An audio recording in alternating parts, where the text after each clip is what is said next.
Revolution Radio. Oh, and you don't need to expect us. We're already here.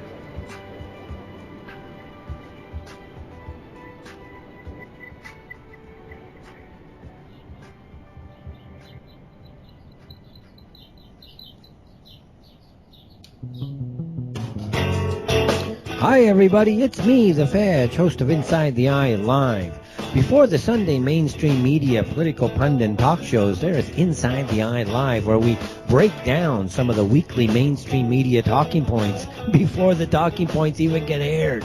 Add in some entertaining stories, weather, cats, intriguing and informative guests, and you get one of the most listened to Saturday morning streaming media political talk shows going today. And it's all right here on our flagship station, Revolution Radio at freedomslips.com. So join me, the Fetch, for Inside the Eye Live every Saturday morning at 10 o'clock a.m. Eastern. It is truly intelligent media for the politically aware.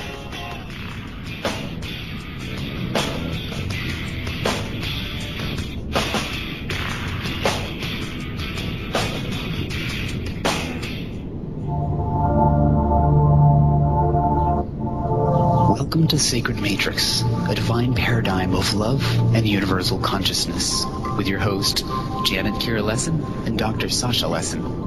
Together we transform the world. And now, here are your hosts, Janet Kira and Dr. Sasha Lessin.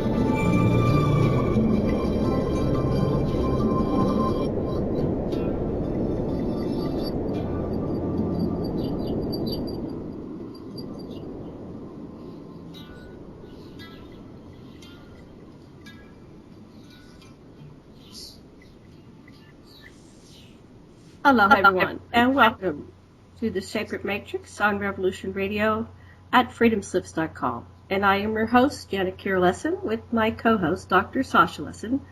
And today we interview experiencer Sherry Wilde. Sherry was living an idyllic life as a wife, mother, and business owner until 1987, when her community experienced a UFO flap that was considered one of the most active in the world. No one could have ever guessed the unbelievable turn of events that would occur over the next 18 to 24 months, as Sherry was forced to accept her involvement in a phenomenon that was totally unknown to her. Faced with the indisputable evidence that she was experiencing contact with extraterrestrial beings was astonishing to this pragmatic and level-headed woman of 37. But to learn her contact had been ongoing for her entire life almost pushed her over the edge. Sherry spent the next several years of her life trying to exonerate the experiences from her mind and did her best to return to a normal life. But when heavy contact started again in late 2009, after several years of relative peace, she could no longer ignore it. Inexplicably, she found herself writing a book about the encounters as her memory opened up to the past events and the teachings these beings had imparted to her. Overcoming her fear and learning the truth of her involvement with these ultra-dimensional beings became her life goal. She now accepts the truth of these encounters and has cooperative contact on a regular basis with the beings she affectionately refers to as her guides. Sherry has had an overwhelming amount of physical contact with beings from an alternate reality and has worked her way through the layers of disbelief, fear, confusion, and ridicule. She found support and answers in places she had never expected, and through that process began to remember the truth of who she is.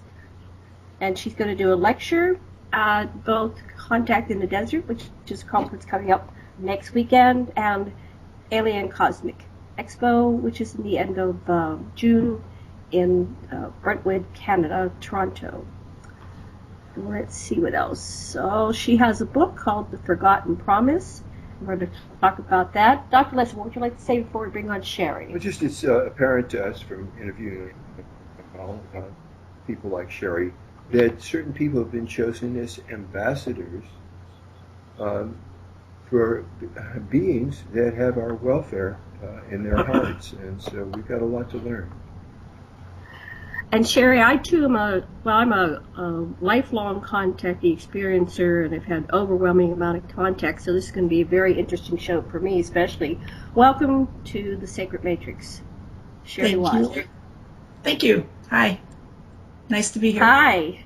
Hello. Very nice to be here. Oh, wait. Can you? I can hear you. Can you hear me? Yes, I can. Hello. Okay. Good. Yeah. All righty. So I have a longer bio for you on aquariumradio.com, my website where I put all my shows. But what would you like to tell our listeners about yourself and your experiences? Oh, okay. Your story. My story? Mm-hmm. Well, okay. Well, you summed it up in the intro.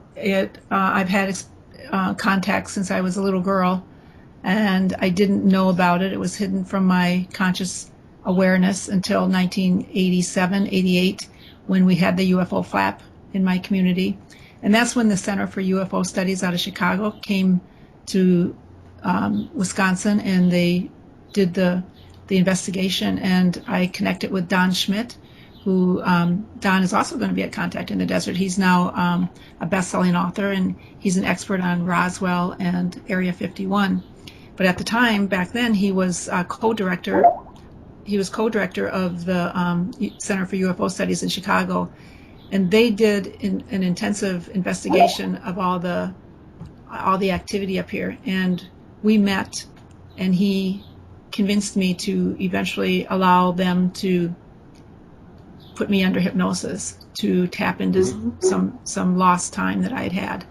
I was very reluctant to trust them to do that. He really had to go very slow. He was really patient with me.